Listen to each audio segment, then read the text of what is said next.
जय श्री राम दोस्तों। आप सबका वसंतम इकॉनमी चैनल पर स्वागत है। तो आपसे एक रिक्वेस्ट भी है, प्लीज़ हमें सपोर्ट करें। और काफ़ी ज़्यादा मेहनत होती है वीडियो बनाने में। और चैनल को सब्सक्राइब कीजिए, लाइक कीजिए और कमेंट ज़रूर कीजिएगा। तो आज हम बात करेंगे कि भारत का जो बिजनेस मॉडल रहा है, एग्रीकल्चर जो हमारा स्टार्टअप का मॉडल रहा है, वो ज़्यादातर भारत की स्थिति, भौगोलिक स्थिति के अनुसार ही रहा है। तो जब हम सनातन को जोड़ कर देखते हैं इसमें, तो एक जो ऐसी विधि, ऐसा पैटर्न, ऐसा नियम या ऐसा काम हमें देखने को मिलता है जो कि एक सिविलाइज्ड है और ये निरंतर चलता रहता है। तो जब भी आप इस चीज़ पर ध्यान देंगे कि भारत में सबसे अधिक अगर लोगों की जो इकोनॉमिक स्थिति होती है, बेस होता है, जैसे हम सारी चीज़ों को पूरा करते हैं, अपना एजुकेशन पूरा करते हैं, घर बनाते हैं, जो भी हमारे रिक्वायरमेंट होता है उसे हम पूरा करते हैं। तो हमारा इकोनॉमिक बेस जो होता है वो भारत का अगर परिप्रेक्ष्य में देखें तो ज्योग्राफी के अनुसार होता है, यानी कि जहाँ का जिस तरह से भौगोलिक स्थिति है उसी अनुसार वहाँ का इकोनॉमी रन करता है। तो पूरा भारत का जो स्थिति रहा है वो कृषि आधारित रहा है, यानी कि एग्रीकल्चर बेस्ड रहा है। और भारत का और ख़ासकर हमारा जो बिहार का जो पूरा पॉपुलेशन है वो ज़्यादातर गांव में ही बसता है। तो अगर हम इस ओर देखते हैं तो ऐसा नहीं है कि ये हमारी मजबूरी है, ये हमारा व्यवहार में भी है और ये शुरू से चलता आ रहा है, जिससे हमारा खान पान भी हो जाता है, कुछ इनकम भी हो जाती है। लेकिन ये सरप्लस का कभी टाइम रहा नहीं है भारत का, खासकर जब हम इस आधुनिक भारत की बात करें। क्योंकि आप ये सोच सकते हैं कि एक डेटा है कि भारत में सबसे ज़्यादा जो लोग हैं जिनको कि काम मिल रहा है वो एग्रीकल्चर से ही मिल रहा है, लेकिन वो जीडीपी में कितना कंट्रीब्यूट कर पाता है वो मात्र 14 से 15% है, या अब 16-17% भी या वहाँ तक गया है। तो ये बड़ा ही एक विचित्र स्थिति है कि किस तरह का कैलकुलेशन हम लोग कर रहे हैं, या कौन सा वेस्टर्न फिलोसफी हम लोग अपनाते हैं कि लोगों को ज़्यादा काम एग्रीकल्चर दे रहा है लेकिन जीडीपी में उसका कंट्रीब्यूशन बहुत कम है। क्या स्थिति है? तो इसे ही, इस स्थिति को संभालने के लिए सरकार ने बहुत सारा इनिशिएटिव लिया भी है, चाहे वो भारत के अनेक राज्य हो और खासकर बिहार हो। क्योंकि किसान की जो स्थिति थी वो बड़ा ही, आप सुन रहे थे कि 2011, 12, 13 के आसपास महाराष्ट्र में बहुत सारे स्टेट में जो आत्महत्या की स्थिति बहुत सारी आ रही थी। तो उन स्थिति को सरकार ने बदला है, इतना ज़रूर कर दिया है कि उनका कॉस्ट जो है, उनका जो खर्च निकलता है वो घाटे में ना जाए। तो अब सरकार अगला स्टेप जो लिया था वो उसकी आय को दुगुनी करने का लिया था। तो जिस तरीक़ा से एक ग्रुप, मतलब बंडल हम देखते हैं काम का एम्प्लॉयमेंट के रूप में, इकोनॉमिक के रूप में, तो एग्रीकल्चर हमारा एक धरोहर रहा है और भारत इसमें हमेशा अग्रणी रहा है।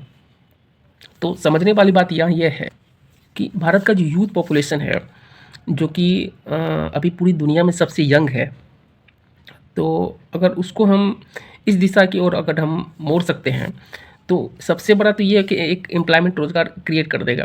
दूसरा चीज़ ये हो जाएगा कि इसको इनोवेशन से जोड़ करके अगर इस काम को बढ़ाया जाए तो टेक्नोलॉजी का भी यूज हो जाएगा। और तीसरा ये है कि हमारा जो यूथ माइंड होता है वो खपाने के लिए होता है, मेहनत करने के लिए होता है, और उसका सही दिशा में सही एनर्जी यूज हो जाएगा। तो अब तो एक टर्म चल चुका है कि स्टार्टअप्स का।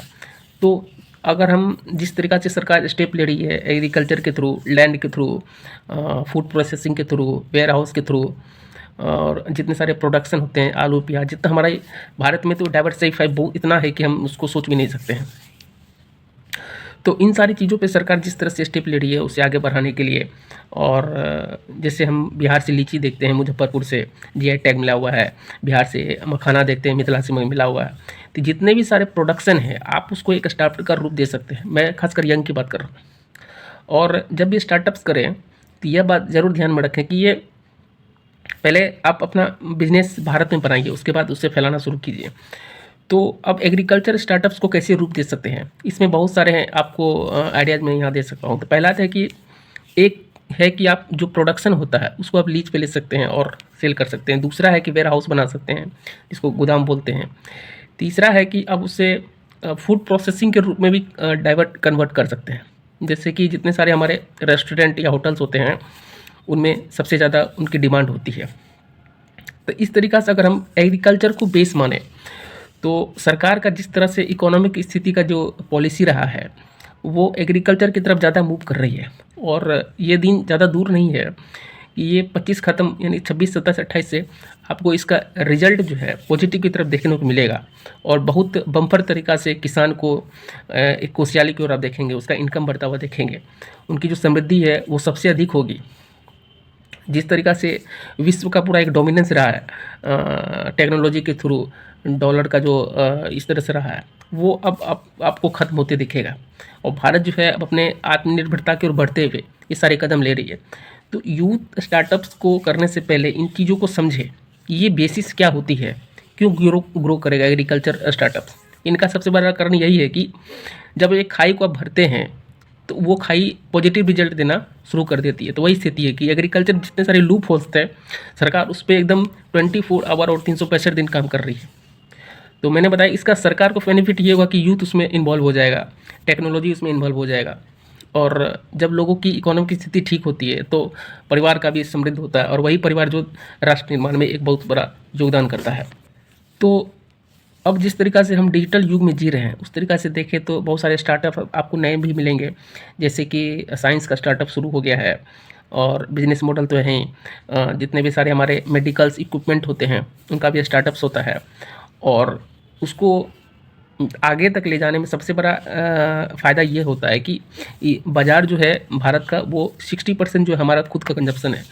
तो अगर हम बाहर सामान नहीं भी भेजे तो यहाँ खुद का जो है हम एक स्टेट से दूसरी स्टेट या अपने स्टेट में भी उसको हम खरीदारी भी कर सकते हैं और सेल भी कर सकते हैं। ये स्थिति भारत के सबसे ज़्यादा बेनिफिट पे रहा है। इसलिए सरकार पॉपुलेशन को सरप्लस मान के चलती है, क्योंकि सरकार की पॉलिसी अगर काम करे तो ये बोझ नहीं बनेगा। और यही स्थिति सरकार इस पे फ़ायदा भी उठाना चाहती है। सरकार को फ़ायदा मिलेगी भी, क्योंकि उन्होंने जिस तरीक़ा से स्थिति को बदला है, जो पैसेंस रख करके दबाव झेला है, उसका एंड गोल रिजल्ट तो सबको मिलेगा, सरकार को भी मिलेगा, लोगों को भी मिलेगा, स्टेट को भी मिलेगा और हर फैमिली को भी मिलेगा। तो स्टार्टअप्स के व्यूज़ अगर देखें तो एग्रीकल्चर एक बहुत बड़ा आपको वंडर रूप दिखता है, और इसमें सारे अपॉर्चुनिटीज़ भी हैं, आप उसे अपने तरीक़ा से भी कर सकते हैं।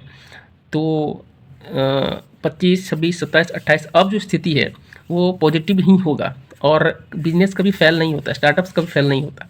आपका प्रोसेस जो है वही आपका परिणाम बनता है। तो आपका प्रोसेस अगर किसी काम में 100% नियम के अनुसार, चीज़ों को समझ के अनुसार और मार्केट को देखते हुए आप करते हैं तो वो आपको सबसे बड़ा बेनिफिट और उससे बढ़िया रिजल्ट आपको नहीं देगा। तो इन्हीं चीज़ों के साथ जय हिंद, जय भारत, जय श्री राम।